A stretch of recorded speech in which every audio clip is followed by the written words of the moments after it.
Bem-vindos ao Gélidos Domínios e Éter Tenebres. Hoje nós estamos com algumas dificuldades técnicas e isso atrasou um pouco a nossa entrada, mas o professor Elael está aqui hoje para tratar do tema além do modelo, a física além do modelo padrão, né, que foi um desdobramento do nosso seminário sobre gravitação quântica.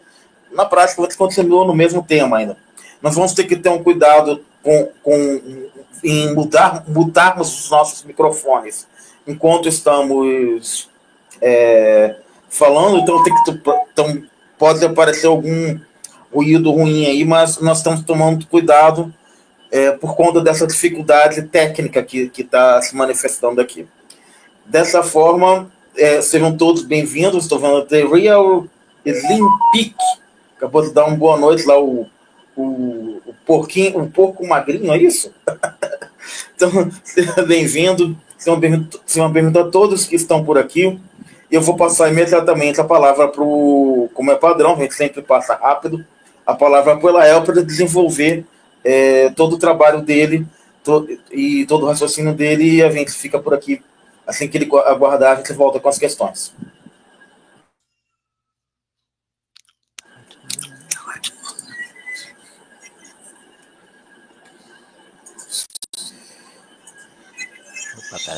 Opa, peraí.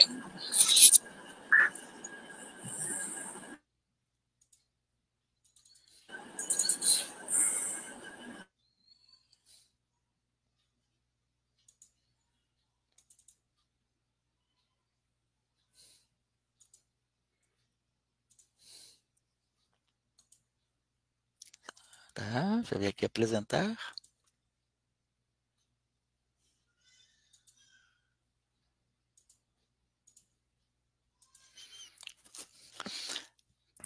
Pergunta, Rodrigo, você está compartilhando?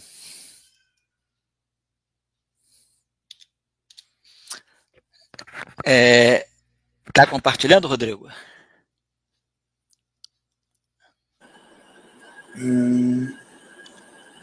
Tá compartilhando. Tá compartilhando. Né? Então tá bom. Beleza. Então, tá bom. Então tá. Bom, então eu inicio hoje, né? Nós tivemos, como o Rodrigo falou, esse problema técnico aí no estúdio, né? Mas hoje nós vamos fazer o seguinte: nós vamos criando um apêndice, quer dizer, a nossa caminhada aqui é chegar ao presente status da Quantum Gravity. Já falamos um pouco do histórico e chegamos até o início, meados da década de 70, até 1975, quando em 1976 vai surgir a supergravidade, que vai ser o nosso próximo passo para discutir a gravitação quântica num cenário de supersimetria e supergravidade, para depois, então, passar para, vamos dizer, para a fase 3, que é a fase que vai nos levar ao estágio atual. Mas como a gente andou discutindo outros assuntos que tem a ver com física além do modelo padrão, que é onde está a Quantum Gravity também, está além do modelo padrão, eu pensei o seguinte: hoje é dia 28 de junho, é um dia muito especial.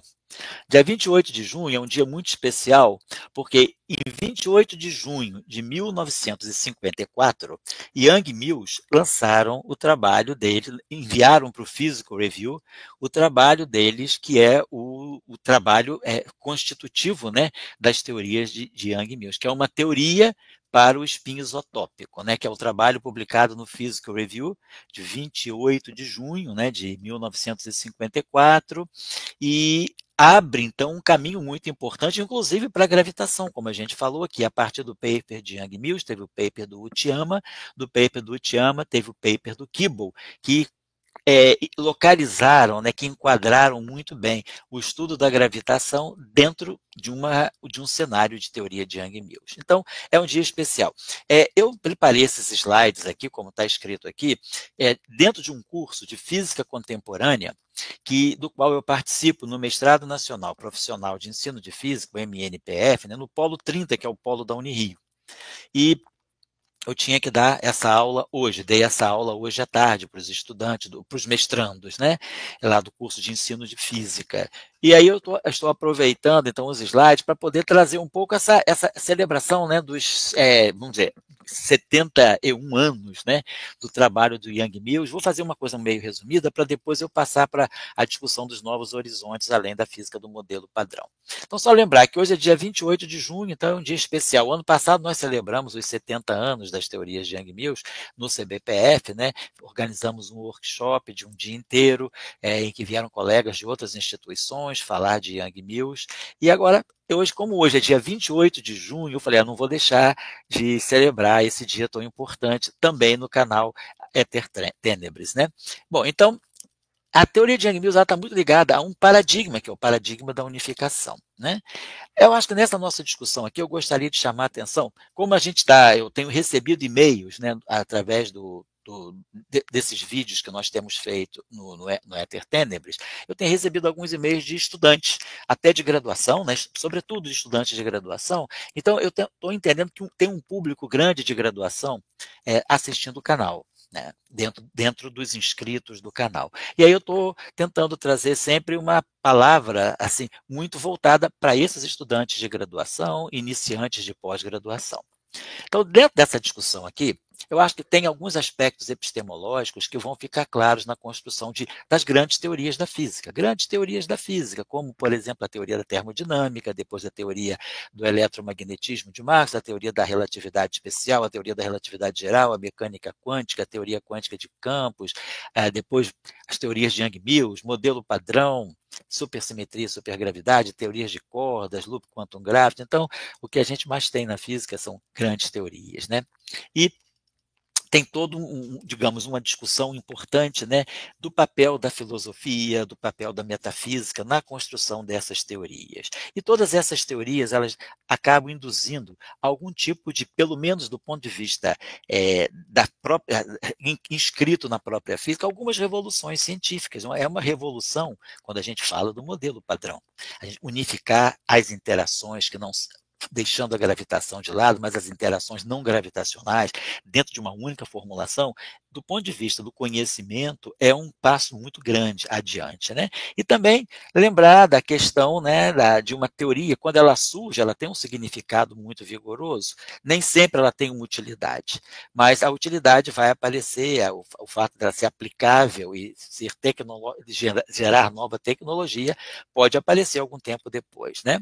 Então, eu queria sempre lembrar aqui dessa frase do Einstein, numa carta que ele escreveu a um amigo, né, Robert Thornton, em 1944, quando ele diz que o conhecimento, né, da base histórica, da base filosófica, concede, né, um tipo, né, leva a um tipo de independência, a um tipo de livramento de preconceitos de uma geração e preconceito daquela geração. E dentro desses preconceitos, muitos cientistas estão passando por vivem esse preconceito. A gente sabe disso quando grandes teorias foram desenvolvidas. O próprio eletromagnetismo, Marx enfrentou uma certa crítica de uma grande parte da comunidade, dizendo que a teoria, a formulação, a visão, a demonstração de Maxwell de que a luz é uma onda eletromagnética era uma curiosidade matemática, mas não estava claro. Isso só ficou claro com os experimentos de Hertz, né, 21 anos depois. E, então, o que Einstein diz é que uma geração de cientistas pode ter preconceitos, né, dentro da própria ciência, mas esses preconceitos vêm, pelas vezes, por um desconhecimento das bases históricas e filosóficas sobre as quais aquela teoria está se alicerçando. Então, ele fala, essa independência, né, dos preconceitos, né, é criada pelo insight filosófico. E na opinião dele, ele diz, in my opinion, né, na minha opinião, é um marco que distingue entre aquele mero artesão, quer dizer, aquela pessoa que trabalha só mecanicamente dentro da teoria, ou aquele que está buscando algum tipo de verdade através do conhecimento. Então, acho que essa frase do Einstein é importante porque ele está nos dizendo que sim, é importante ter ciência, ter conhecimento dessa base histórica e filosófica que está por trás de uma teoria. E eu acho que vale a pena a gente voltar ao período, né, inicial, né, dos pré-socráticos, lá do século VI a.C., quando Anaximandro de Mileto fala que a multiplicidade das coisas que formam a natureza, elas provém de uma origem única, porque estou falando de unificação, né, e Yang Mills é a base, vamos dizer, matemática e de conceituação física para um programa de unificação e de grande unificação. De fato, as teorias unificadas que nós conhecemos hoje, as grandes unificadas, elas são todas feitas dentro de um cenário de Yang Mills. Então, falar de Anaximandro de Mileto é chamar a atenção para um pensamento filosófico grego lá do século VI a.C., que dizia que a multiplicidade das coisas que formam a natureza é totalmente derivada de uma única origem, ou seja, nós temos um princípio unificador por trás da multiplicidade. A transformação das coisas umas nas outras é regulada pela necessidade. E isso determina a evolução temporal dos fenômenos. É o que acontece quando a gente fala de uma simetria. A gente tem multipletes, né, de coisas, né, de objetos que se transformam uns nos outros, e a transformação desses objetos uns nos outros, ela é importante, porque essa simetria, as simetrias são muito importantes para garantir a estabilidade daquele sistema físico que tem aquela simetria. Então, a transformação, essa transformação que é a representação prática, né, da simetria, a representação manifesta da simetria, ela é fundamental por conta da evolução temporal a partir de uma estabilidade que o sistema apresenta. E também o Anaximandro diz uma coisa que está no âmago da mecânica quântica, né? Que o mundo não é aquilo que se apresenta a nós. O mundo é diferente de como nos parece. E que a visão de mundo que nós temos, ela é limitada pela pequenez de nossas experiências. Então, muitas vezes é preciso ir além dos experimentos, das experiências, e usar uma grande dose de abstração para poder perceber aspectos ou fenômenos que nós não percebemos diretamente, como, por exemplo, Dirac foi além, né, da sua própria equação, estudando uma simetria, que ele chegou a decifrar a simetria de conjugação de carga e chegar à previsão da antimatéria. Então, as teorias, né, elas têm que realmente quebrar, é o que a gente fala, o acúmulo e a disrupção. Quer dizer, a disrupção está muito ligada a esse aspecto de que o mundo não é aquilo que se apresenta a nós. Não adianta só acumular fatos que são comprovados. Tem uma hora que você tem que dar um salto e pensar em algo que está muito além daquilo que a gente vê, daquilo que a gente mede. É o caso da relatividade restrita, quando fala da simultaneidade relativa dos eventos, né? A simultaneidade deixa de ser um conceito absoluto. É o caso da relatividade geral, quando abre mão da geometria euclidiana e passa para uma nova geometria que incorpora a gravitação, para poder incorporar a gravitação, quer dizer, a relatividade restrita com a gravitação pede uma geometria riemanniana. A própria mecânica quântica, né, que rompe com o caráter determinístico da física galileu-newtoniana, e a própria teoria de campos, né, a teoria quântica de campos, quando ela rompe com a ideia grega do vácuo vazio e passa a falar de um vácuo quântico que tem estrutura. E são momentos importantes em que é preciso, né, imaginar que o mundo é diferente daquilo que se apresenta a nós. Então, a gente está muito assim, arraigado, né, vamos dizer, aristotelicamente falando, ou newtonianamente falando, há uma simultaneidade absoluta, há uma geometria euclidiana que resolveu bem o problema da gravitação universal, há uma mecânica newtoniana que é determinística e há um vácuo vazio, né? O vácuo é o vazio e a gente sempre passou por sempre incorporou esse saber. Quando a gente vê que agora foi preciso ir além, quando Dirac quantiza o campo eletromagnético, depois ele introduz a quantização na sua própria equação de Dirac, passando por uma versão de teoria de campos e saindo da versão de mecânica quântica, ele chega ao conceito de vácuo quântico, que é uma nova visão também, que está muito além da nossa realidade mensurável, né? Bom, aqui só duas situações interessantes do Weil, né, que falando da importância da simetria, né, que todas as afirmações a priorísticas na física, elas acabam se originando da simetria. E o que o David Gross, né, em 99, quando ele ganha o prêmio Nobel, ele coloca também fala no seu discurso que a lição mais importante que foi apreendida, né, no século XX pela física, que ele chama de o segredo da natureza, está na simetria. Bom, então, a simetria já era discutida por Platão também, no Timeus, lá em 360 a.C. Ele fala que o mais belo dos papéis da simetria é conferir às entidades que ela conecta a maior unidade possível. Então, a simetria está muito ligada à ideia de unificação. É nisso que a gente pode falar. É um conceito filosófico, mas é também um conceito metafísico, né? Por que a gente busca a unificação? Qual é a busca do ser humano, da mente humana, por um processo de agregação, de unificação, né? Vamos sair do terreno das pequenas tribos e vamos começar a falar nas aglomerações de famílias, de tribos para formar as cidades. Vamos falar na aglomeração que a gente encontra na natureza também, de partículas. Quando é que o elétron começa a se ligar ao próton para formar o átomo de hidrogênio? Até então, né, antes da chamada transição, do desacoplamento chamado da matéria e da radiação, os elétrons passavam pelos prótons e não formavam átomo de hidrogênio, eles se espalhavam, era o processo de espalhamento. Depois, com esse desacoplamento, os elétrons começam a ficar menos relativísticos e aí um elétron e o próton já começam a se ligar para formar um átomo de hidrogênio. Senão, o elétron passa pelo próton, o próton passa pelo elétron, o que eles fazem é ter uma interação fraca, produção de neutrinos, antineutrinos, W+, W-, Z0. Então, entra em jogo a interação fraca. Agora, quando os elétrons começam, depois dessa transição, dessa chamada desacoplamento matéria-radiação, os primeiros átomos começam a se formar. Por quê? Porque agora há uma necessidade de uma agregação, essa agregação pela gravitação vai fazer com que vão formar os primeiros núcleos de átomos de hidrogênio, os primeiros átomos de hidrogênio, a partir dessa agregação eletromagnética, então começa a dominar a força eletromagnética, os átomos de hidrogênio se formam, começam a se atrair gravitacionalmente, e aí tem toda a discussão da teoria de evolução estelar, passa por hélio entra e depois nós temos a fase a fase de queima, né, que é a fase de combustão, e as estrelas vão se formando. Então, chamar sempre a atenção, né, que a simetria está muito ligada a essa agregação, a formação de multipletes. E essa simetria está sempre ligada também à busca de uma unificação, de uma unidade a partir da multiplicidade, a partir da diversidade.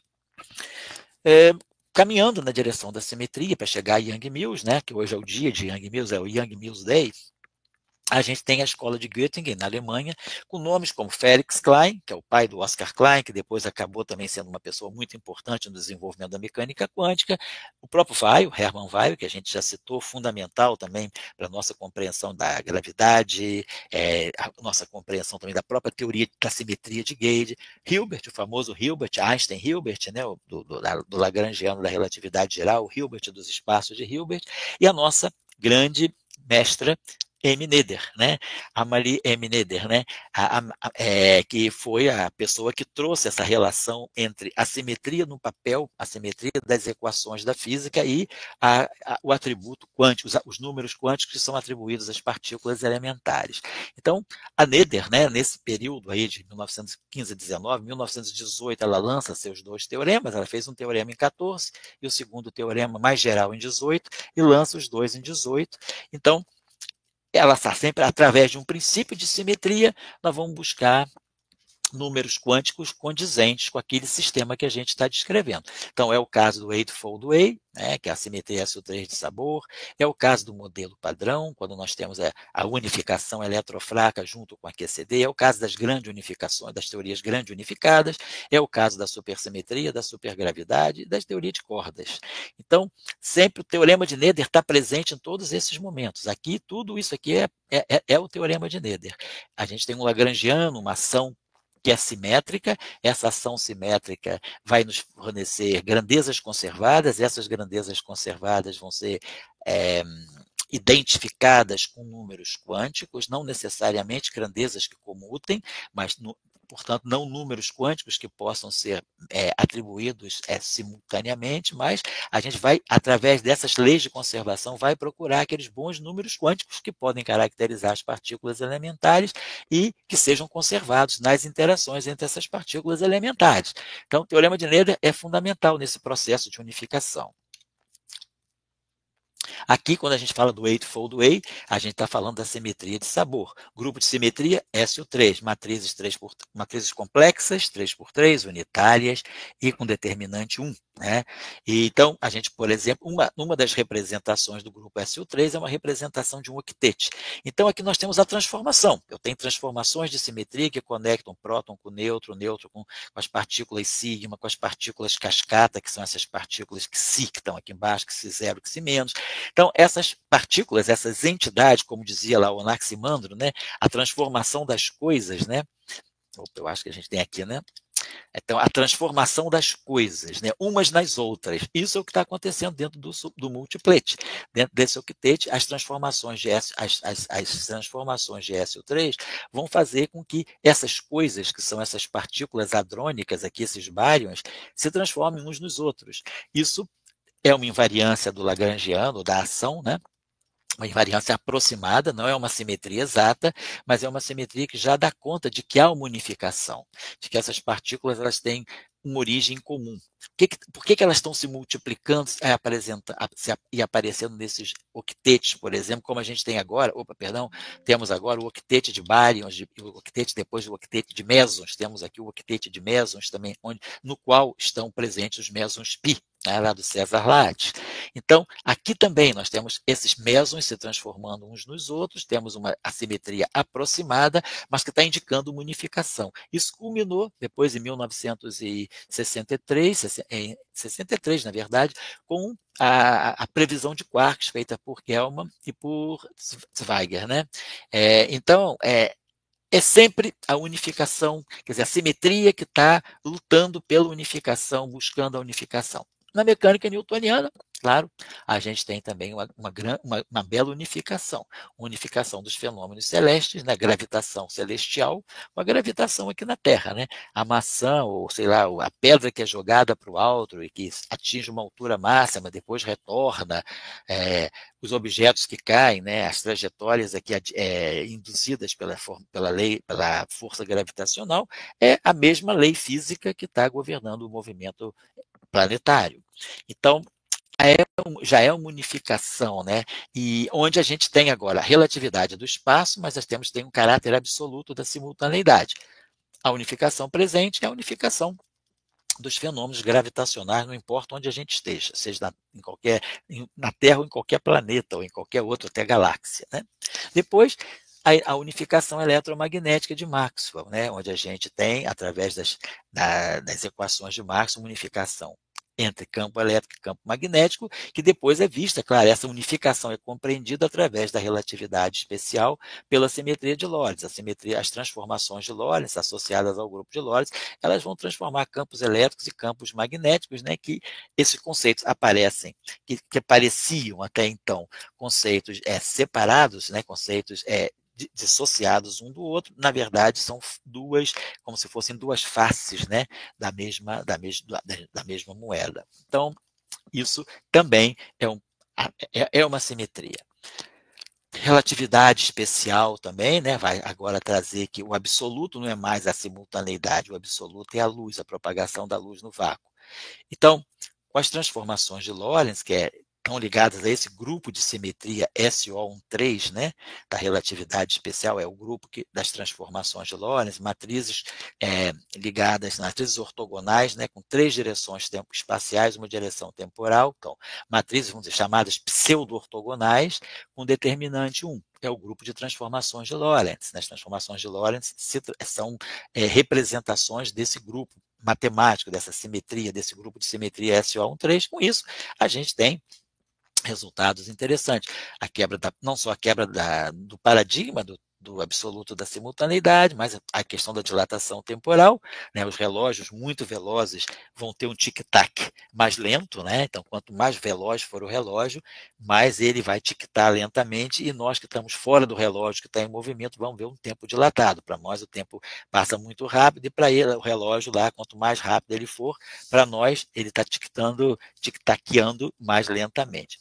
Contração do comprimento e a unificação eletromagnética, ela na verdade vem da unificação espaço-tempo associada às transformações de Lorentz, que na verdade são transformações que constituem esse grupo SO13.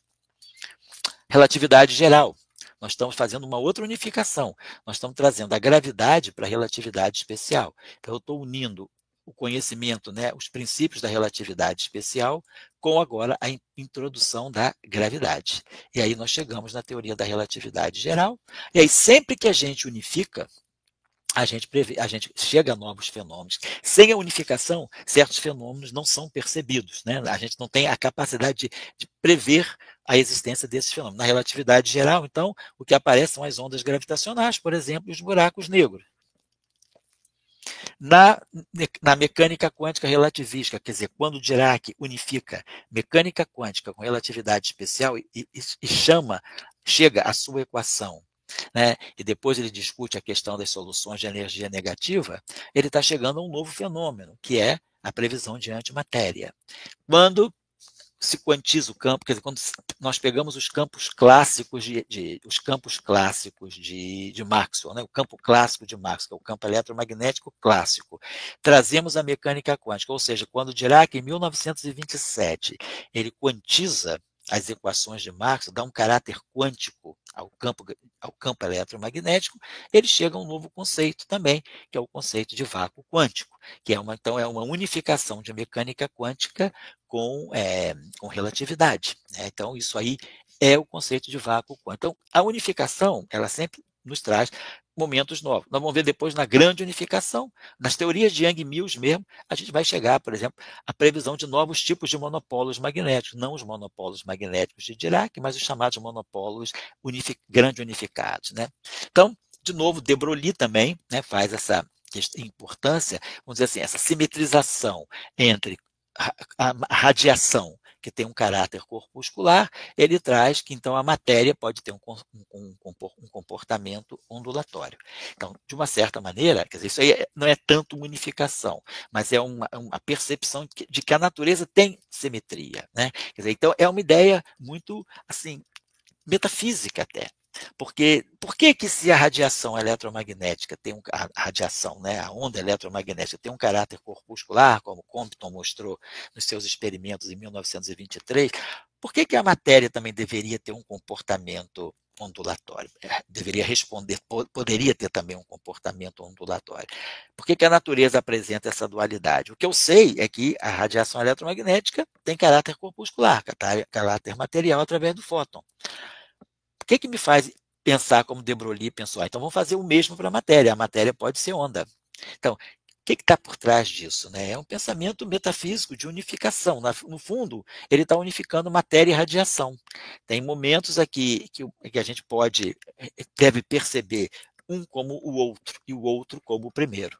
Então, são questões assim muito ligadas, né? São questões importantes, aqui eu esqueci de um C do Dirac, são questões muito importantes ligadas, né, a essa nossa percepção de que há uma simetria intrínseca na natureza, nós buscamos simetria. O que é simetria, né, metafisicamente falando, eu diria até mais do que filosoficamente, né, porque a metafísica ainda é mais fundamental, é o que a simetria nos dá uma noção assim, um pouco de estabilidade, de proteção, até a busca da proteção, porque com simetria você tem agrupamentos, né? Então a gente deixa de ser individual, a gente passa do individual o indivíduo é parte do coletivo, o que conta é o coletivo, são os multipletes, são os octetes, são os tripletes, né? São os decupletes, né? Então a gente está falando de aglomerações, o coletivo vai responder pelo indivíduo, e os indivíduos, né, apesar de diversos, eles se unificam nessa coletividade pela simetria. Então, talvez essa busca, né, da simetria seja muito ligada a essa necessidade, assim, até mesmo mais do que de estabilidade, assim, uma necessidade de proteção, de sobrevivência mesmo. A gente só sobrevive se a gente se coletiviza, né? Não individualmente a gente não sobrevive em nada, nem na ciência, né? Hoje, haja vista as grandes colaborações que a gente tem em física, né? Então, a unificação eletrofraca então, vai aparecer, né, vai ser possibilitada a partir das teorias de Yang-Mills. Então, é uma unificação importante. Depois, a gente vai chegar, vou falar aqui, as interações que estão contidas no modelo padrão é a interação eletromagnética, é a interação nuclear fraca e a interação nuclear forte. A interação gravitacional está fora. O que a gente observa é que as interações são muito diversificadas. A interação eletromagnética, que a gente está falando do potencial coulombiano, né, que é um potencial eletrostático de longo alcance, né? Então, a gente vai ter assintoticamente caindo, né, a zero o potencial no infinito, mas é um potencial de longo alcance. Né? Esse potencial ele só vai cair a zero quando estiver atingindo regiões muito longínquas, né, muito distantes da carga. Tem um alcance infinito. Na interação fraca, já é a coisa diferente. A interação fraca tem um alcance cerca de 10 a menos 3 femtometros. Né? O femto é 10 a menos 15, então 10 a menos 18 metros, 10 a menos 16 centímetros, que é basicamente a expectativa de raio para o próton. Então, a interação fraca ela tem um alcance menor ainda que o alcance do núcleo atômico. A dimensão típica do núcleo atômico é na ordem do femtômetro, né? 1 femtômetro, 10 a menos 15 metros, né? Portanto, 10 a menos 13 centímetros. Aqui nós estamos falando de 10 a menos 16 centímetros. Então, esse parâmetro de massa que aparece aqui, e aí da onde sai essa massa que faz com que o alcance da interação fraca seja muito pequeno, se ela seja muito confinada ao interior do núcleo atômico. Essa massa vem do chamado mecanismo de Higgs, depois a gente vai falar um pouquinho rapidamente, né, que é um mecanismo que está no interior, né, que vamos dizer assim, é crucial para a unificação eletrofraca. Então, na escala do próton-nêutron, né, essa energia na faixa de 1 GeV. Então, nessa energia na faixa de 1 GeV, nós já temos essa escala aqui que vai nos dar a interação eletrofraca. E depois nós temos a interação nuclear forte, que já tem um alcance um pouquinho maior. O alcance dela já está na faixa de 10 a menos 13 centímetros, que é a dimensão típica do núcleo atômico, é 1 femtômetro. Então, a gente tem uma diversidade de interações no modelo padrão, essas 3 interações aqui. A interação forte sendo, vamos dizer, calibrada pela unidade, se a gente disser que a interação forte ela tem, vamos dizer, ela tem uma escala 1, a interação eletromagnética, ela tem uma escala 10 a menos 4, quer dizer, uma unidade de interação forte corresponde a 10.000, né? É 10.000 vezes mais intensa do que a interação eletromagnética e é 10 milhões de vezes mais intensa do que a interação fraca. E a interação eletromagnética seria 1000 vezes mais intensa do que a interação fraca. Então, são 3 interações bem distintas. A interação forte agrega, ela conecta gluons, quarks e gluons para formar hadrons. A interação eletromagnética conecta cargas positivas, agrega cargas positivas e negativas para formar átomos que formam moléculas. A interação fraca ela não consegue agregar nada, nós não temos nenhuma estrutura ligada, né, nenhuma estrutura coesa pela interação fraca. Pelo contrário, a interação fraca é uma interação de dissociação. A gente tem uma mudança de sabor. O nêutron, que é neutro, passa para próton, emite um elétron e um antineutrino do elétron. Né? Então, a interação fraca é uma interação dissociativa, ao passo que as interações forte e eletromagnéticas são interações associativas, aglutinadoras, né? Formam estruturas.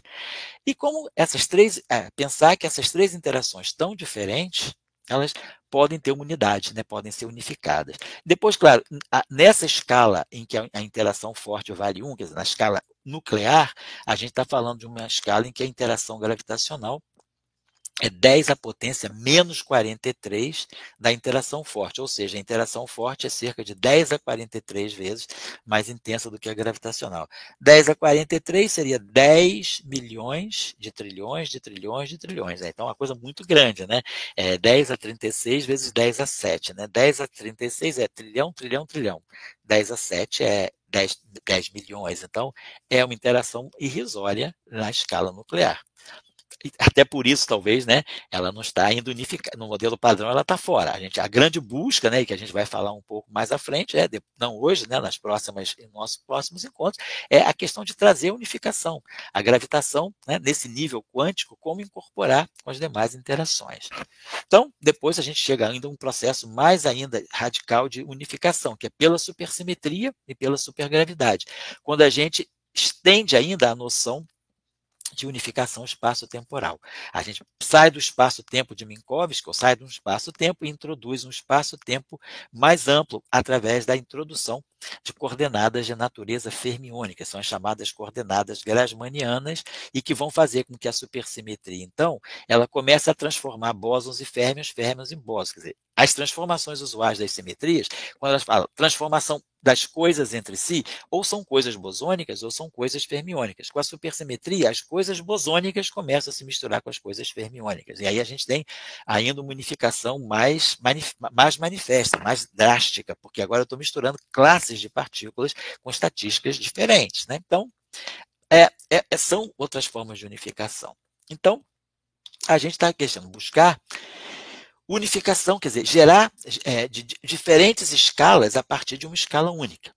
Então, a abordagem que nós conhecemos hoje, né, que é mais pragmática para descrever a unificação, é a abordagem de Yang-Mills-Shaw. Na verdade, esse Shaw é um nome que está fora da literatura corrente, mas o mérito, né, quer dizer, o crédito publicado é dado a Yang-Mills, mas o Shaw, né, o Shaw, que era estudante foi o primeiro estudante de doutorado do professor Salan, né? Então ele em janeiro de 54 ele já tinha formulado uma teoria de Yang-Mills na execução da tese de doutorado dele.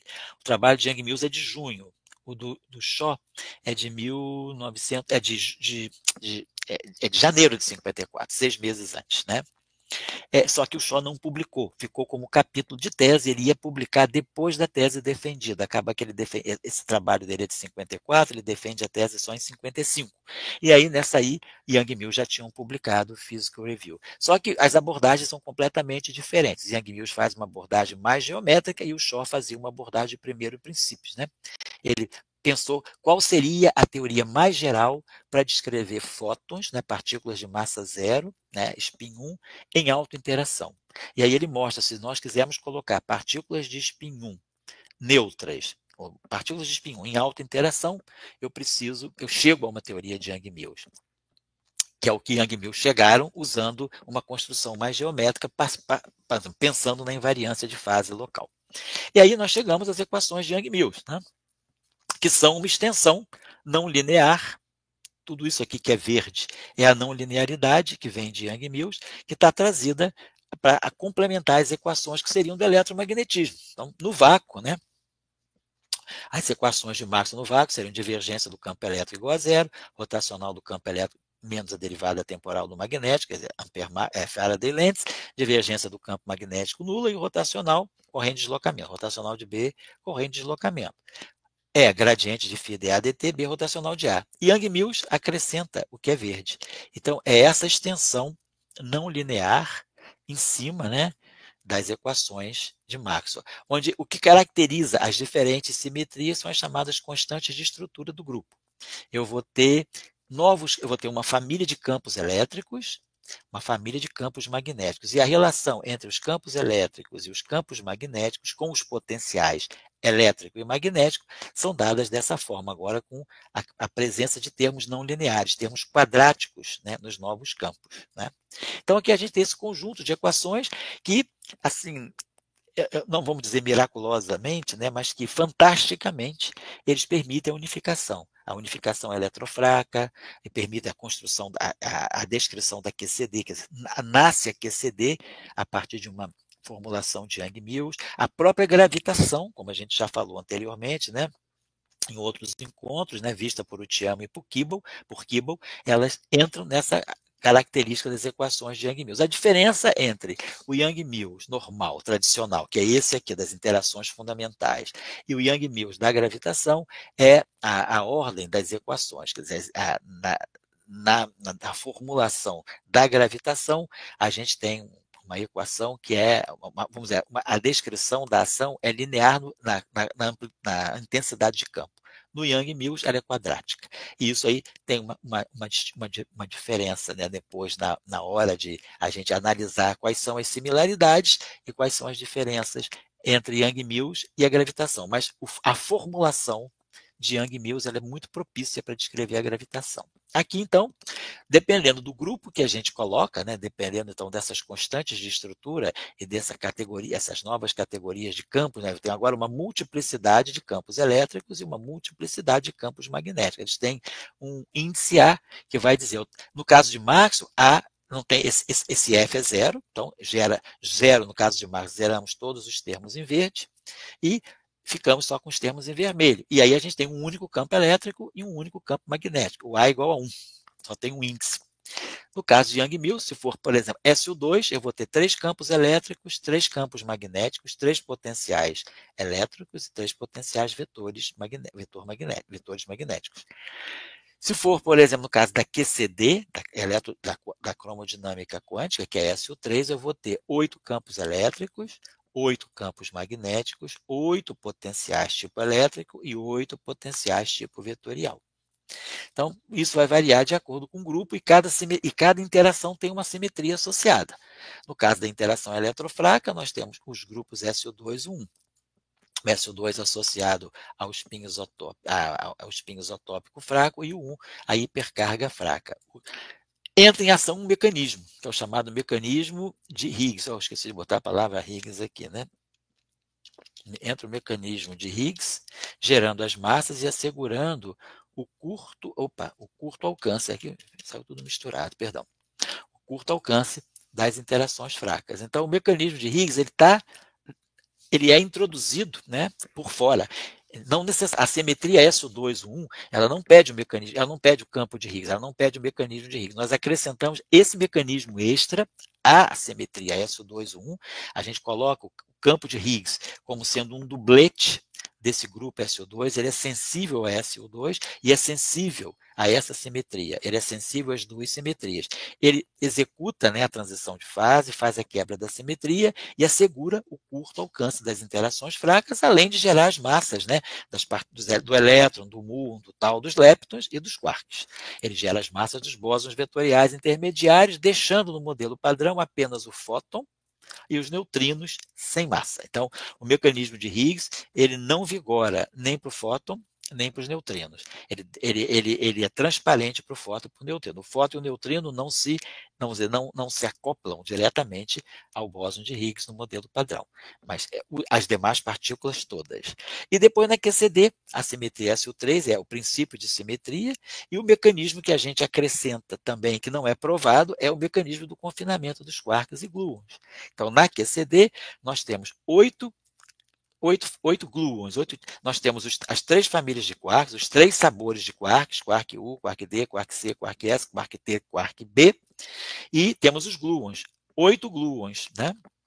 E os quarks, cada um desses 6 quarks, né, U, D, S, C, S, T e B, cada um desses 6 quarks aparece em 3 estados que a gente chama estados de cor no sentido figurado. E aí nós temos 3 cores dos quarks, 3 cores dos antiquarks e 8 cores dos gluons. Esse jogo aí é a QCD, baseado então no grupo SO3, e a gente impõe um mecanismo de confinamento que ainda não está completamente provado. Nós temos vários passos, né, na compreensão do confinamento como um fenômeno fundamental, mas nós não temos uma prova decisiva do confinamento. Então, o confinamento ainda a gente pode dizer que é um mecanismo agregado à QCD. Então, basicamente, bem, aqui tem uma discussão um pouquinho mais assim filosófica, né, que eu gostaria só de chamar a atenção, é que quando a teoria surge, né, ela tem um significado impactante do ponto de vista epistemológico. Foi o caso de Maxwell. Tinha um significado importante, mas não tinha uma aplicação. A aplicação de Maxwell só veio no início no início do século XX, né, em 1904, com um telégrafo sem fio, né, produzido por Marconi, Guglielmo Marconi. Aí vem o rádio, TV e televisão, radares, radiotelescópios, comunicação via satélite, telefonia celular, operações, né, cirurgias com laser, vamos dizer assim, até melhor botar de operações, não? Tem, claro, tem as operações experimentais com laser, mas vamos falar mais de cirurgia, né, aplicação na medicina, cirurgias com laser. E a interação eletromagnética ela está associada, ela está presente em 75% da tecnologia do mundo, né? Então, surgiu tendo muito significado e nenhuma aplicação. A aplicação vem depois. A mesma coisa quando a gente unifica o espaço-tempo na relatividade. Então, a gente chega hoje a aplicações da radioatividade, como nós sabemos, né? Tratamento em medicina, por exemplo, datação arqueológica e GPS, né? Ligado à relatividade geral. Sem relatividade geral, nós não poderíamos ter GPS, né? E depois, a compreensão do elétron pela unificação de Dirac, relatividade restrita com mecânica quântica, nos dá hoje coisas como, por exemplo, o PET, né, que é a tomografia por emissão de pósitrons, né, que é envolvendo a antimatéria, faz prospecção, né, então a gente tem o próprio microscópio eletrônico, então tudo isso aí são triunfos, né, dessas unificações que aconteceram. E por trás de todas essas unificações das interações, né, modelo padrão, então, que unifica as interações eletrofracas e a QCD, e a interação forte, então, no modelo padrão, então, nós temos SO3, né, temos a simetria, temos a simetria SO3 conectada no setor de quarks e gluons, e a simetria SO2-1, que também atua no setor de quarks e gluons, mas atua no setor de leptons e neutrinos, né, leptons carregados e neutrinos. Então, hoje é o dia de Yang-Mills. Nós estamos celebrando aqui, né, os 71 anos, né, os 71 anos da chegada, né, do envio do paper de Yang-Mills para Physical Review. O professor Ronald Shaw ficou um pouco de fora porque ele guardou a formulação que ele fez, porque nós conhecemos como teoria de Yang-Mills, para defender, para publicar depois do doutorado. Era muito costume na Inglaterra, né, no Reino Unido, defender o doutorado sem trabalho publicado. A publicação viria depois. Então, foi o que o Shaw fez, né, com o Salam. Mas o Salam insistiu. O professor Salam contava que ele tinha insistido com o Ronald Shaw, para o Ronald Shaw publicar logo, porque o Salam já estava muito assim atento à movimentação. Naquela época não tinha os archives, né? Então a movimentação era por pré-print, por conferências, por seminários, e o Salam estava muito atento aos desenvolvimentos, porque isso foi já o início da tese de doutorado do Salam, em 1951. E Salam, assim que começou a atuar já como pós-doc, ele vai orientar o Ronald Shaw, né? Então, o Ronald Shaw iria trabalhar com o professor Dirac, mas o professor Dirac passou ele para o Salam. E aí o Shaw fez o trabalho em janeiro de 54, Salam insistiu para ele publicar, ele falou que não, que ele queria dar um breakzinho, um descansozinho, ia viajar, voltava depois, e aí foi passar um período assim meio fazendo outras coisas, e aí quando foi em junho, Yang-Mills, dia 28 de junho, Yang-Mills lançaram o paper. O paper foi publicado, na verdade, no Physical Review no dia 1º de outubro, né? Mas o paper foi enviado à Physical Review no dia 28 de junho. E o Shaw, então, só publicaria o trabalho depois da defesa de tese, mas aí não adiantou publicar o trabalho, porque o crédito já estava dado a Yang-Mills. Tem uma história interessante aí, né, que é a história assim, de estar atento, né, ao que está acontecendo, e você, digamos, se tem o teu trabalho, acredita que ele esteja correto, né, submete à publicação. O Shaw era muito mais zen, muito mais light nesse sentido. Ele mesmo contava isso também, né? Muito interessante a história do Shaw. Então, celebrando, então, eu vou interromper o compartilhamento aqui, né? Então, celebrando, então, celebrando, então, os 71 anos das teorias de Yang-Mills, a gente tem uma parte agora, né, que eu preparei para hoje, que seriam vou botar aqui esse PowerPoint aqui, que são, deixa eu voltar aqui, espera aí, deixa eu compartilhar ainda, que eu não estou compartilhando. Bom, tá aqui na tela, né? Deixa eu ver uma coisinha só aqui. Se eu passar aqui.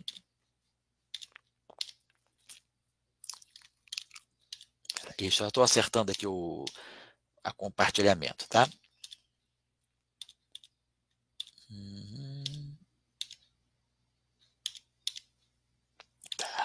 Tá. Deixa eu voltar aqui para a nossa apresentação e agora eu vou tentar compartilhar.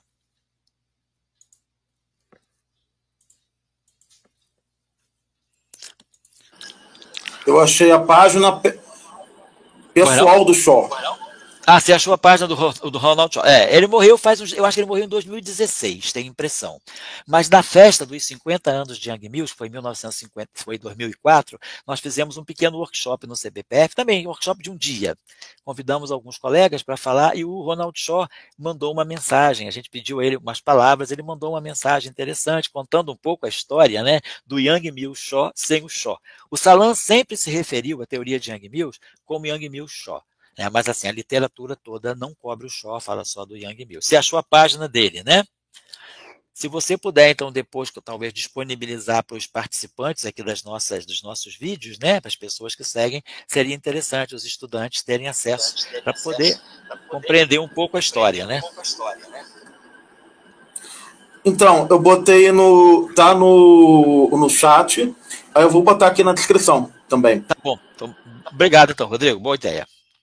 Ótima ideia. Bota aí na descrição e bota no chat também. Tá ótimo. Bom, aqui a gente tem as escalas eletromagnéticas, das quais a gente já falou em, eu acho que 2 vídeos atrás, né? E os modelos eu vou pular um pouco isso aqui. Então, o que a gente está querendo agora, né, é chegar, né, na ideia de física além do modelo padrão. Aqui nós falamos das teorias de Young-Mills. As teorias de Young-Mills, né, as teorias de Gage em geral, elas têm várias fases. Nós temos a chamada, quer dizer, elas são teorias extremamente ricas nesse sentido. Elas têm fases distintas para descrever os fenômenos. Então, nós temos a chamada fase coulombiana, que é quando a gente está na fase em que o potencial é coulombiano, cai com 1 sobre R. Então, isso é uma possibilidade, é uma fase possível da teoria de Young-Mills. Nós temos a fase elétrica livre, que é essa fase aqui em que o potencial ele não é mais 1 sobre R, ele tem uma correção logarítmica no denominador. Tem um cutoff aqui, né, um lambda, então o potencial cai com 1 sobre R log de R. Então, que já é algo distinto, né? Aqui, na fase magnética livre, ele tem um 1 sobre R, mas ele tem uma correção no numerador do log de R.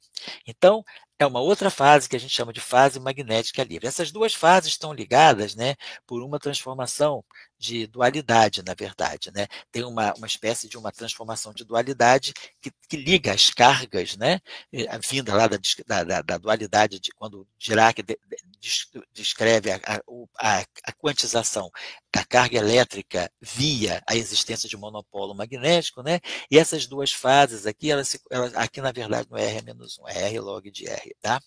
Então, essas duas fases são complementares. Tem a fase de Higgs, né, que é quando o potencial tende a uma constante, que é quando o Higgs assume aquela ideia de fixar o vácuo, e tem a fase confinante, que é a fase importante também, que o potencial cresce com a distância, que é a chamada fase confinante. Então, as teorias de Gage, elas têm 5 fases interessantes, né? Ela tem uma riqueza muito grande do seu diagrama de fases, dependendo aí do nível de energia que a gente está falando. Então, são teorias extremamente ricas, então, como elas têm esse diagrama de fases muito rico, elas são muito propícias para a unificação.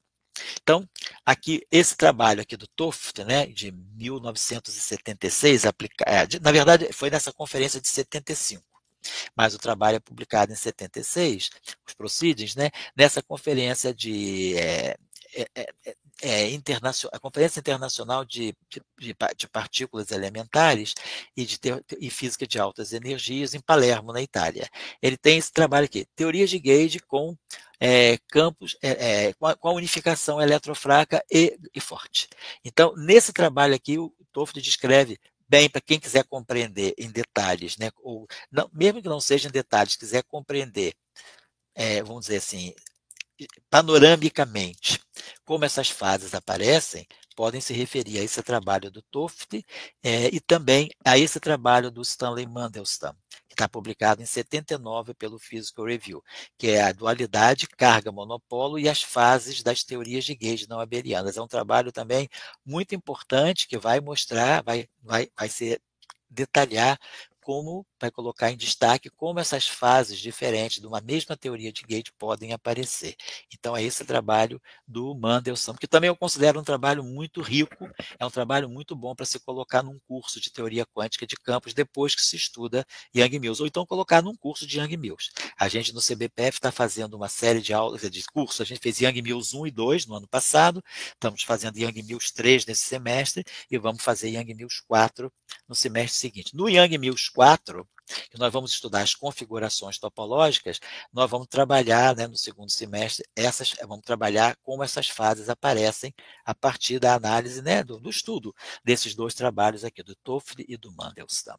Né, então, a gente teve essas transições de fase no universo primordial, né, 10 a menos 38 segundos após o Big Bang, a gente tem a primeira transição de fase, que o universo passa para a sua fase grande unificada.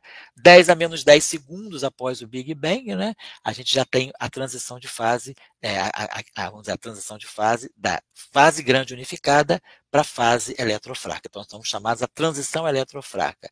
Nesse período, a temperatura do universo, que era de 10 a 30, né, na fase inicial, ela já cai para 10 a 15 Kelvin, né, e a escala de energia é 250 GeV. E nessa fase, nós estamos falando de campos magnéticos primordiais, campos magnéticos cósmicos, na faixa de 10 a 19 Tesla, que são os campos magnéticos mais intensos, né, que o modelo padrão pode aguentar. Então, nós temos depois, então, as simetrias do modelo padrão, com Higgs, que faz a quebra da simetria, com campos magnéticos da ordem de 10 a 19 Tesla e escala de energia de 250 GeV, a gente tem a interação, quer dizer, temos a quebra da simetria que leva ao aparecimento da interação eletromagnética fraca. Isso aqui, né, quer dizer, essa interação eletromagnética. Esse U1 aqui não é a carga eletromagnética. Aqui nós temos a carga de Corr, aqui nós temos o spin isotópico fraco e aqui nós temos a hipercarga fraca.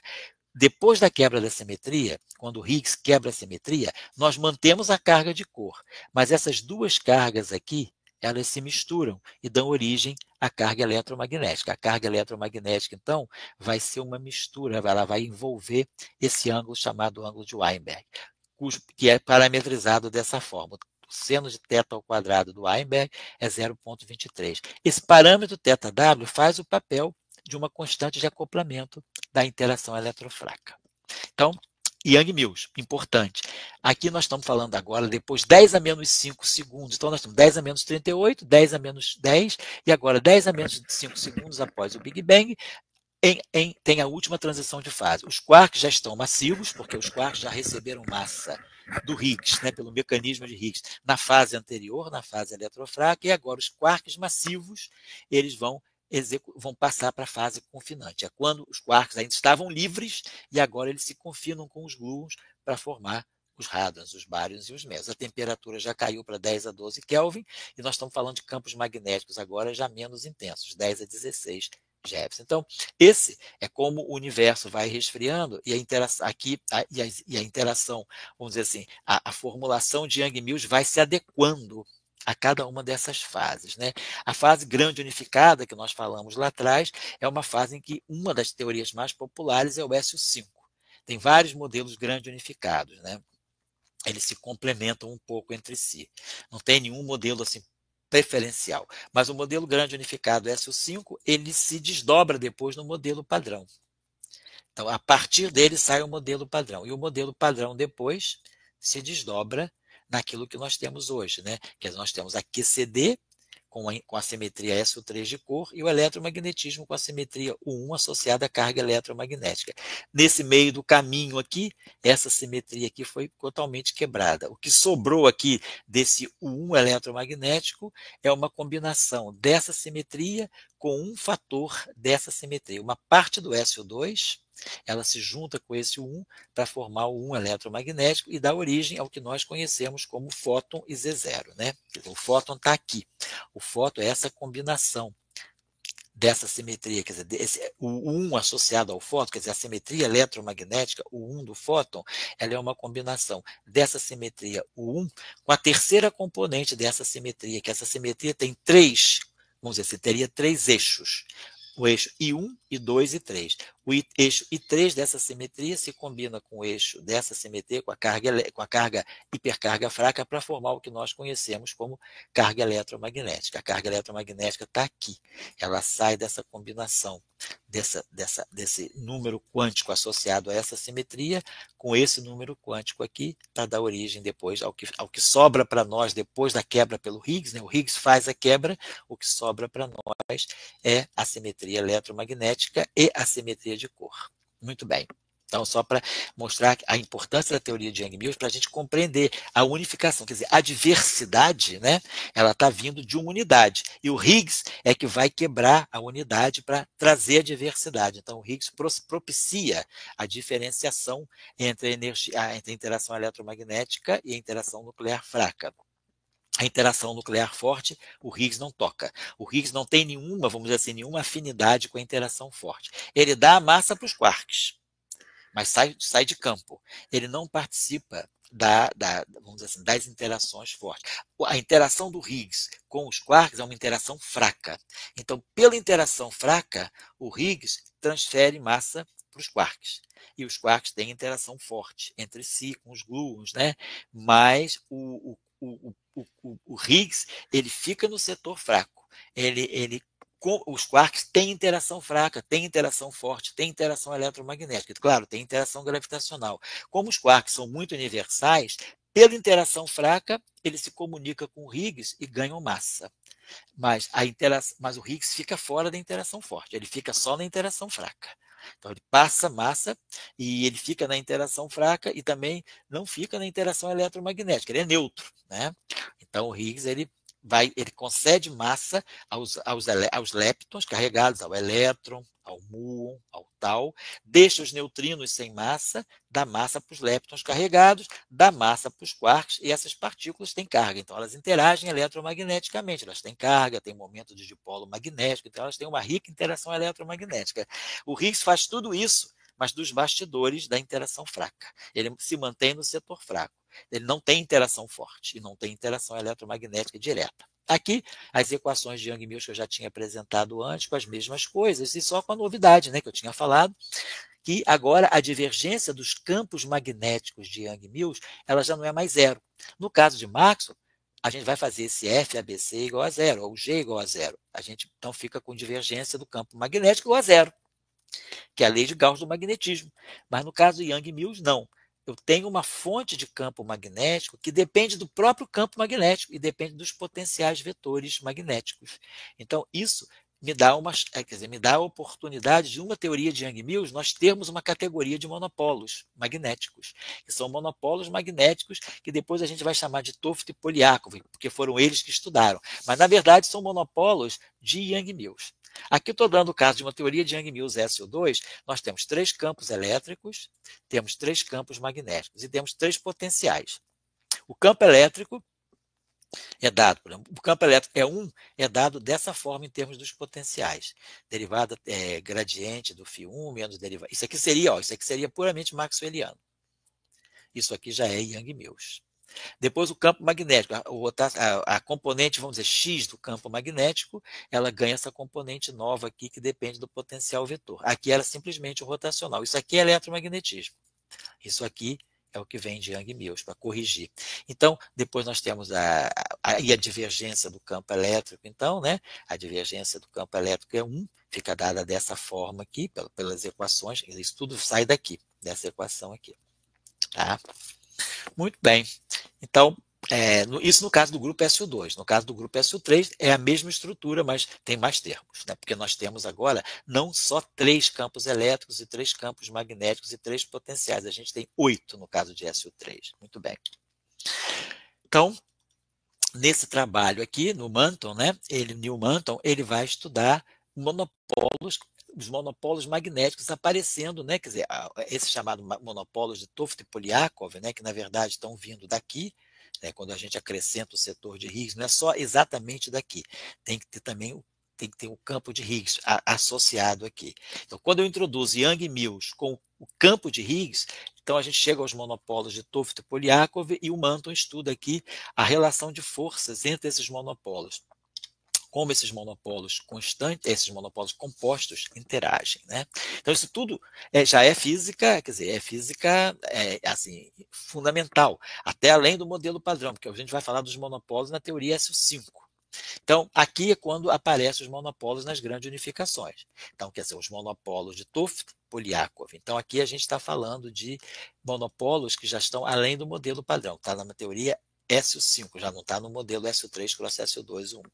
E aí tem vários trabalhos aqui sobre monopólios, que estão aqui nos slides, que eu sempre passo os slides para o canal, e depois o Rodrigo disponibiliza, né? Então aqui eu tenho toda uma discussão sobre monopólios, em vários tipos de monopólios nas grandes unificações, né? Tem monopólios na grande... Então, onde é que os monopólios de Toft-Polyakov aparecem? Estou dando os cenários. Então, eles podem aparecer nas teorias grande unificadas, nas teorias de Kaluza-Klein, que é quando a gente tem dimensões extras, aparecem nas supercordas, aparecem nas teorias de gravidade quântica e cosmologia. Então, teoria de quantum gravity e cosmologia, elas também podem estar ligadas a monopólios magnéticos. Teoria eletrofraca de Salam-Weinberg são os chamados monopólios eletrofracos, né? E elas têm um mecanismo interessante aqui, que é o monopólio pode decair em desculpa, um campo magnético intenso. Campos magnéticos intensos podem produzir, a partir do vácuo, sistemas de monopólios e antimonopólios. Então, é uma pesquisa importante e tem, inclusive, a ver com a gravidade quântica. Eu vou dar as referências aqui. Esses são os monopólios nas grandes unificações, as referências fundamentais para quem quer estudar monopólios grandes unificados. Então, são essas referências aqui. Esse trabalho aqui do Giacomelli, ele é bem interessante, é de 2003, é um trabalho assim, que ele fala da busca experimental, que o Giacomelli é um experimental italiano. Ele vai falar da busca lá no laboratório Gran Sasso, que é um laboratório subterrâneo, né, embaixo do Gran Sasso, que é um monte, né, no sul da Itália. Abaixo do Gran Sasso, eles construíram esse grande laboratório, que é o laboratório do Gran Sasso, e nesse laboratório eles estão buscando monopólios, né? Então esse trabalho aqui é muito interessante, do Giacomelli, porque começa a mostrar a perspectiva experimental. Depois, monopólios em teorias com dimensões superiores, né, chamadas teorias de Kaluza-Klein. Então, tem esse trabalho aqui que eu acho muito bom. Eu acho esse trabalho aqui mais ilustrativo, o trabalho do Zorkin, Kaluza-Klein Monopole. É um Physical Review Letters.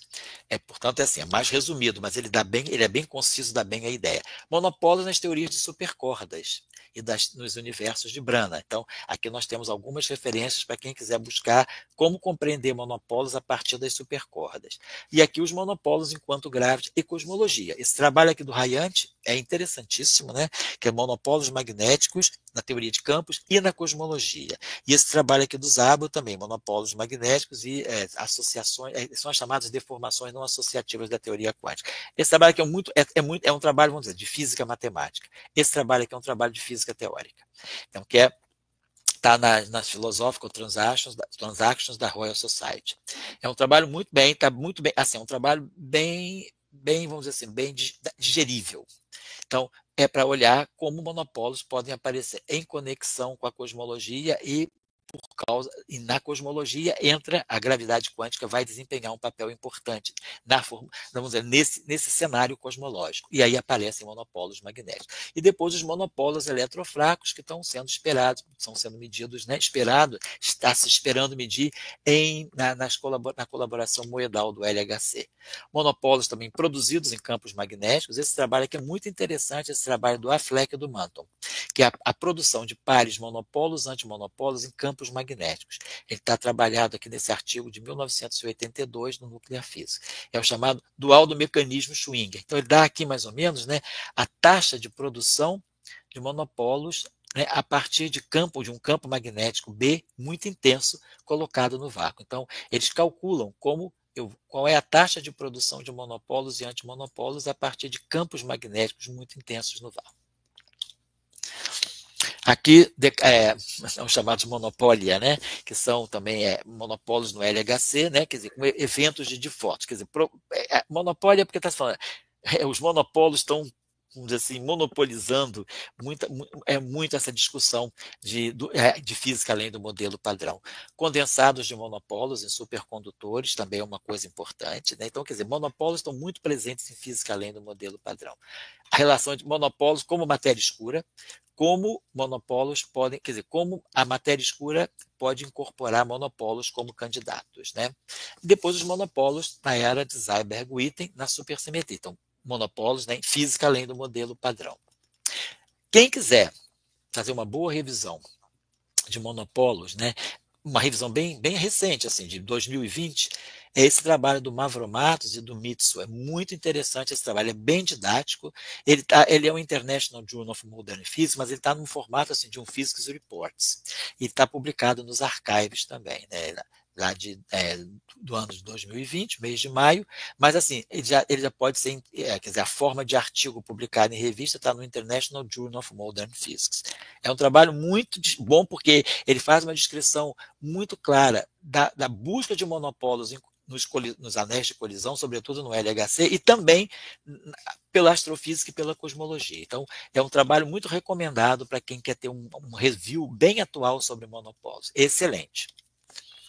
Depois aqui eu vou pular um pouquinho, porque a busca de... Aqui, inclusive, há 2 ou 3 vídeos atrás, Rodrigo até lançou aí o paper que fez um cálculo mais avançado e mais preciso do momento magnético, do momento de polo magnético, do MION, né, do muon, que é considerado um bom laboratório para física além do modelo padrão.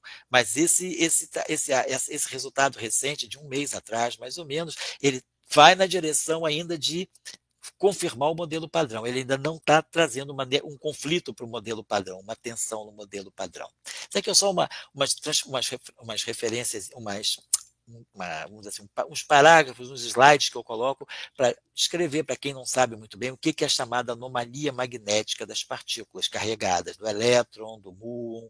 Então, todas as partículas carregadas têm uma anomalia magnética associada ao seu momento de dipolo magnético. Então, está bem explicadinho aqui. Então, eu vou deixar aqui como está. Bom, então, aqui os resultados, né, mais recentes da medida do momento magnético do muon, do confronto teórico experimental. E aqui só queria chamar a atenção, eu acho que, dos problemas do modelo padrão. Então, como o Rodrigo falou no início, por que a gente precisa buscar horizontes além do modelo padrão? Já estou acabando, tá? Horizontes além do modelo padrão. Porque o modelo padrão, eu identifico, quer dizer, normalmente são identificados problemas no modelo padrão. Eu tentei fazer uma lista bem detalhada, eu localizo 13 problemas que alguns autores não colocam esses 13 problemas. Eu vou mostrar aqui. Primeiro problema, bom, aqui estão quem são os parâmetros físicos do modelo padrão. Nós temos 19 parâmetros, dos quais um único parâmetro tem dimensão de massa. Todos os outros parâmetros são adimensionais. Está tudo descrito aqui. Então, é um modelo multiparamétrico. 19 parâmetros não é uma coisa muito saudável, porque você pode ajustar daqui e dali para fazer confronto com o experimento. A gente quer... Quanto melhor a teoria, menos parâmetros arbitrários, menos parâmetros fitáveis ela tem. Uma boa teoria tem um número mínimo de parâmetros e um número muito forte de previsões a partir desses poucos parâmetros. O modelo padrão tem esses 19 parâmetros que eu elenco aqui. Perdão. Então, o problema da hierarquia de Gage, né? O problema da hierarquia de Gage, que é um problema que está ligado à quebra da simetria. Quer dizer, no modelo padrão, quando nós quebramos, o Higgs quebra a simetria, o Higgs ele não tem uma simetria que tutele a sua massa. Toda a quebra do modelo padrão, ela está centrada na massa do Higgs. Que esse setor aqui é um parâmetro de massa que no fundo vai dar a massa do Higgs. Então a massa do Higgs ela não é predita pelo modelo padrão, ela já entra como um ingrediente do modelo padrão. E essa massa recebe correções quânticas. E essas correções quânticas podem mudar bruscamente a massa. Então nós temos um problema chamado problema da hierarquia de Gage. Quando você fixa a escala de quebra da simetria, classicamente introduz correções quânticas, essa escala ela sobe muito. Então você desestabiliza o modelo. Aí você tem que novamente estabilizar o modelo. Então é um processo de construção e reconstrução e mais reconstrução. É um problema do modelo padrão. Então, e qual depois também uma outra questão mais assim primordial é saber da onde é que vem essa massa do Higgs que eu coloco à mão no modelo padrão. Então, a gente tem propostas hoje de teorias que tentam dar uma origem para a massa do Higgs, né? Depois, uma grande diferença entre as constantes de acoplamento de Yukawa, dos quarks, que são essas constantes de acoplamento aqui dos quarks e dos leptons, do elétron, do muon, do tau e das 6 famílias de quarks. Elas diferem muito entre si. Nós temos essa constante de acoplamento de Yukawa do quark top, ela é cerca de 174, né, GeVs, né? Então 10 a 2 10 a 2 GeVs, e a do quark U é da faixa de elétrons volts, né? Então nós temos um fator assim, de 10 a 6, uma constante de acoplamento que é 10 a 6 mais intensa do que outra, dependendo de quem é o quark de que eu estou falando. Então isso é um problema assim, até é um problema, vamos colocar assim, de naturalidade. Não é uma questão natural isso no modelo padrão. Num modelo, você ter parâmetros que são 1 milhão de vezes mais fortes do que outros parâmetros. Quebra uma certa naturalidade do modelo. O que a gente espera é ter constantes de acoplamento pequenas, mas que sejam assim, não muito distintas entre si, com disparates de 10 a 6 ordens de grandeza. Né?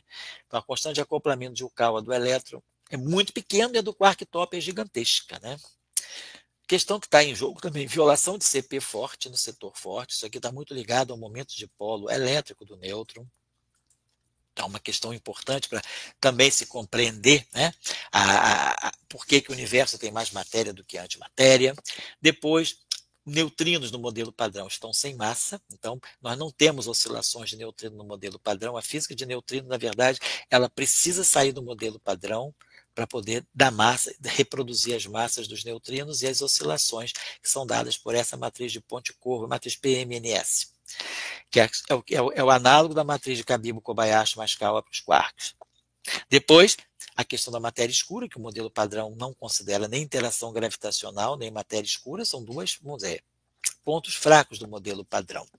A questão se os Higgs são elementares ou compostos. Será que esse bóson de Higgs de 125 GeVs, ele é uma partícula elementar ou é uma partícula composta? É uma questão que permeia, né, que está inscrita na descrição do modelo padrão.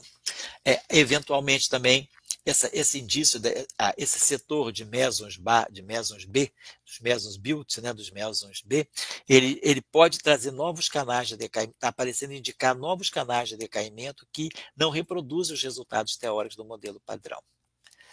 O modelo padrão também, ele tem confrontando os limites experimentais, né, no momento de polo elétrico do elétron, no modelo padrão, e o cálculo teórico. O cálculo teórico é praticamente 10 ordens de grandeza menor do que o limite experimental. O limite experimental, então, hoje é de 10 a menos 28 cargas elétricas vezes centímetros. Né?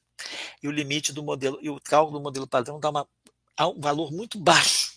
Então, o modelo padrão tem um problema a resolver com o momento de polo elétrico do elétron. Depois, a assimetria matéria-antimatéria, e depois a assimetria matéria fermiônica, matéria escalar, matéria bosônica. Né? Na verdade, o modelo padrão, a matéria do modelo padrão é completamente fermiônica. São os elétrons, seus neutrinos, e os quarks e antiquarks. Então, nós não temos matéria de natureza bosônica. Toda a natureza bosônica, ela está no setor de bósons vetoriais e no Higgs, mas eu não tenho matéria propriamente, matéria escalar. Por que a gente não tem essa simetria no modelo padrão? A supersimetria resolve esse problema, mas é uma física além do modelo padrão. Então eu identifico assim, mais ou menos 13 problemas que a gente, primeiro o número excessivo de parâmetros e depois esses parâmetros aqui de natureza mais específica. Então, acho que o modelo padrão precisa de uma física além dele para poder subsidiar. Aqui, depois, bom, nós temos uma série de novidades no universo da matéria sem o top, na chamada matéria topless, né, que envolve quarks, os quarks B, até o quark B, mas o quark T está fora.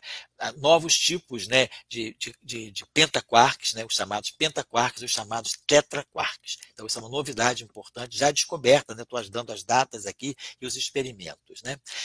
Os 10 experimentos do LHC que nós temos hoje são esses aqui. O ALICE, né, que vai estudar justamente QCD em condições extremas, o ATLAS, que está buscando novas partículas, novos acoplamentos, o CMS, que é uma réplica do ARCS, um passa limpo o outro, que um descobre e o outro vai tentar confirmar, o LHCb, que vai estar ligado, né, a possíveis, né, os canais de violação de CP, como a gente falou lá atrás, CP forte e fraca, o LHCF, que vai fazer pesquisa de raios cósmicos em laboratório. o totem, que vai, na verdade, estar mais ligado à tentativa de compreender a estrutura do próton, né? Próton tem quarks e gluons, né? Mas como é que essa distribuição é realmente? Cada vez se compreende mais, mas ainda não é uma questão fechada. A colaboração chamada Millikan, que vai estudar as chamadas partículas milicarregadas, é a previsão de que há partículas que tenham cargas que sejam 10 a menos 6, 10 a menos 3 da carga fundamental. Quer dizer, o que a gente tem da carga fundamental é o E, que é a carga do elétron é menos E, a carga do próton mais E. E os quarks têm cargas 2/3 de E ou menos 1/3 de E. As partículas milicarregadas, elas não têm carga só fracionária, elas têm carga que são 10 a menos 3, é milicarga elétrica, pode ser microcarga elétrica, até nanocarga elétrica. Então, será que as teorias mais recentes, né, inclusive as teorias de cordas, elas induzem a existência dessas chamadas partículas milicarregadas. E aí é uma questão de buscar. E essa colaboração chamada Millikan, do LHC, busca. Essa colaboração chamada Math-Hussler, são as iniciais da colaboração, ela vai buscar neutrinos no modelo padrão, quer dizer, vai estudar neutrinos, é onde se estudam os neutrinos no modelo padrão, e as chamadas novas partículas, que são partículas novas que não estão no modelo padrão, mas que têm uma longa vida de decaimento, para decair. Então, é uma colaboração também mais recente. A colaboração Moedal, que vai buscar monopolos magnéticos, por exemplo, dions, que são partículas que têm carga elétrica e carga magnética, e partículas massivas carregadas e pseudoestáveis.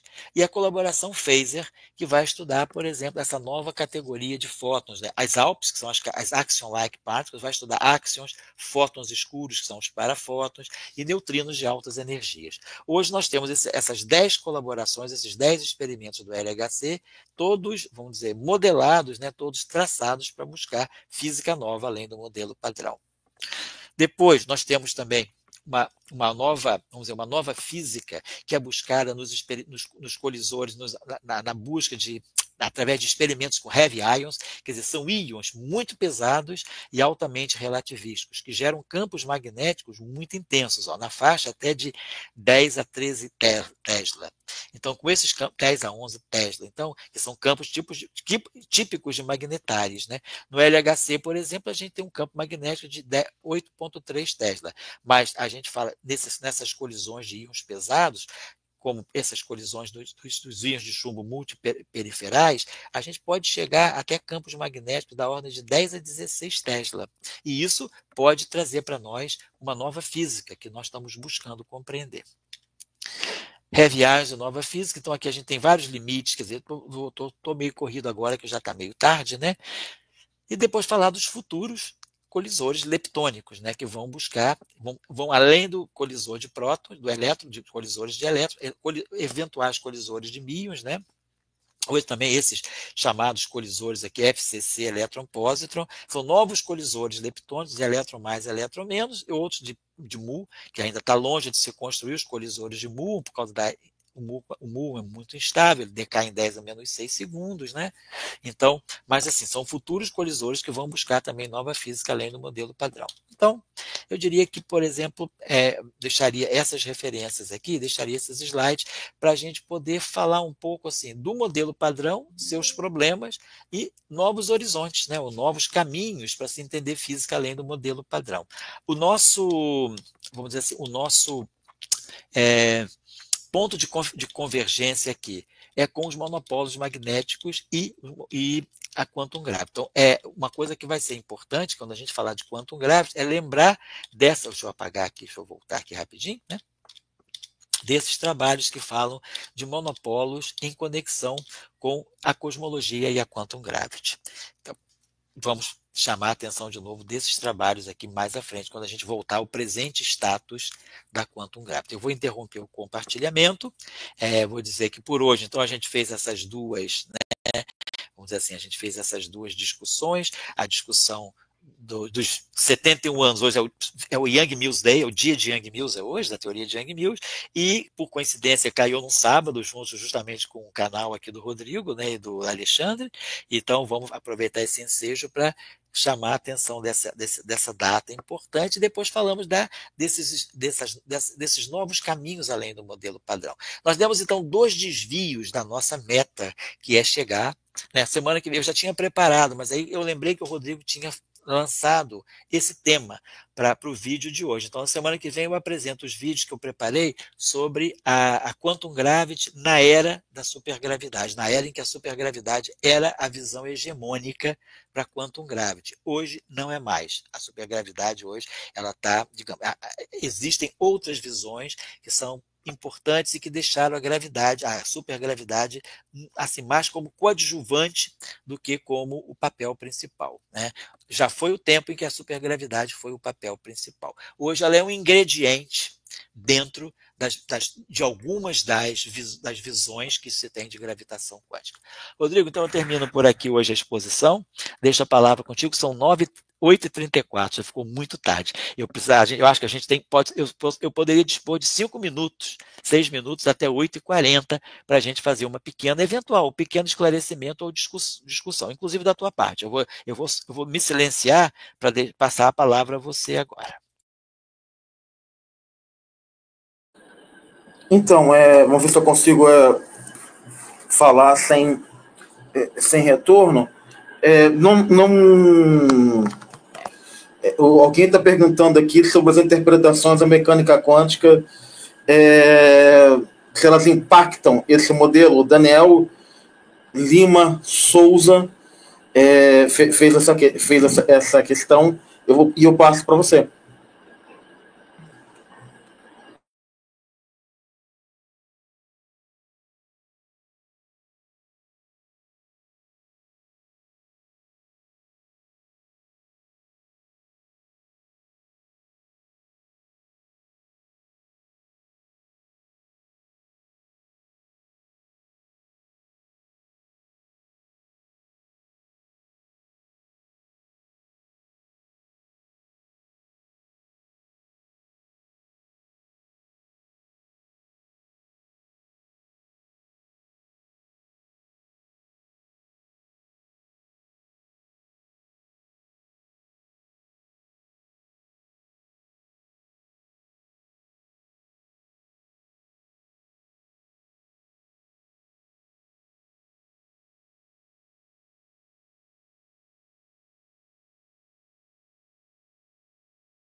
Perdão, eu falei sem som.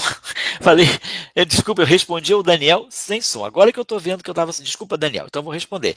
Quantas questões de interpretação da mecânica quântica que estão em aberto podem ser impactantes nesses modelos? Sim. Então, por exemplo, a mecânica quântica de Bohm, ela pode ter um impacto, né?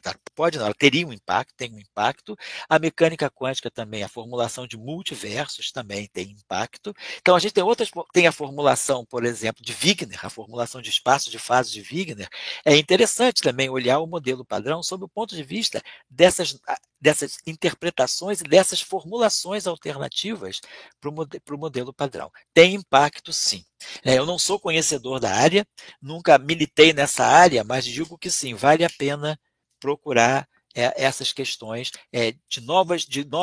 dessas novas formulações, dessas formulações alternativas, né, à descrição de Copenhague, por exemplo, né, como, por exemplo, a mecânica quântica de Bohm, no modelo padrão. Por exemplo, o nosso colega Nelson Pinto, no CBPF, né, da nossa divisão do CBPF, da divisão Cosmo, né, o Nelson Pinto, que é um especialista, um grande especialista em mecânica quântica bohmiana, ele traz essa discussão para a cosmologia. Então, quer dizer, certamente na cosmologia o impacto é imediato. E seria interessante analisar os impactos também, por exemplo, na física do modelo padrão. Então, a pergunta do Daniel é extremamente sensata, e é uma pergunta muito aberta, portanto, muito interessante. Muito obrigado, Daniel, pela pergunta. Eu já ia compartilhar o livro do Nelson Pinto aqui, mas não deu tempo e eu não estou querendo te prender. A gente pode deixar as perguntas, assim, eu anotei as perguntas que eu ia fazer, e deixar para uma próxima oportunidade, fazer por e-mail e tal, para não se atrasar. A gente pode começar o próximo vídeo abrindo essas questões, sem problema. O importante é a gente ter discussão. Uhum. Beleza. Então, no próximo vídeo a gente começa com as questões. Beleza, então. Sábado, mesma hora, 19 horas. Feito. Até lá, então.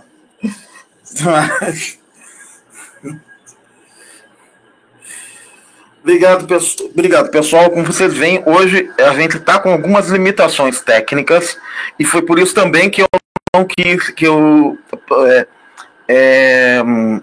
acabei encerrando. Mas vamos chegar cedo para começar para a semana que vem a gente fazer ao contrário.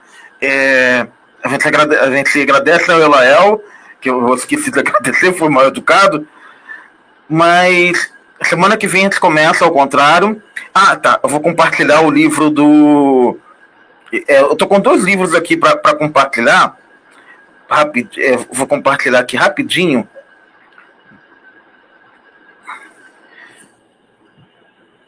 Então, esse aí os 2 são da Livraria da Física, que esse é da Teoria e Interpretações da Mecânica Quântica. Não sei se o Daniel conhece, mas quem não conhecer, é disso que ele está falando. E é o Nelson Pinto, que é praticamente colega de corredor do Elael. E a outra coisa, o outro que eu quero compartilhar para nossas discussões, e é bom compartilhar para ficar marcado, porque eu quero justamente questionar ele com cerca disso. É esse aí, que é um livro que eu tenho, inclusive e eu penso em fazer resenha dele aqui no canal, mas eu queria fazer em continuidade dos cursos em Yang Mills lá que ele está lá no Professor Global. Eu não queria, ou seja, assim, como a gente está fazendo esse crossover, eu queria fazer realmente em crossover mesmo, com essa discussão. Então, talvez ano que vem, não sei, porque a gente está com um calendário bem intenso de livros a serem resenhados e muito ligados a esse calendário que o Elael colocou aqui. E, ao mesmo tempo, existe uma pressão de muita gente pedindo para a gente fazer resenhas um pouco mais básicas, para a gente dar uma baixada no nível. Então, a gente fica meio que fazendo essas duas como é que fala? Essa conciliação, né, do nosso próprio desejo de pegar coisas mais avançadas para estudar, mas também da importância de mais gente acompanhar a gente nesse estudo, nesse avanço que a gente está fazendo aqui. Acima de tudo, a gente está fazendo um estudo. Não um estudo de física matemática e física teórica e astrofísica, como vocês podem ver. Assim, eu quero agradecer muito a vocês por estarem aqui hoje. Quero pedir que colaborem com o canal. Apesar de ter muito trabalho, como o Elael sempre mostra, eu e o Alexandre continuamos desempregados. O Alexandre não está aqui nesse momento por conta de problemas pessoais ligados ao desemprego dele. Então, e aí eu até fiquei um pouco sobrecarregado por causa disso, mas nesse sentido eu agradeço muito, aguardo todo mundo com o Elael semana que vem, 19 horas, que virou nosso ponto de encontro aqui. Então, sejam todos bem-vindos ao Gélidos Domínios da Éter Tenebres. Obrigadão, pessoal. Boa noite a todos e até mais.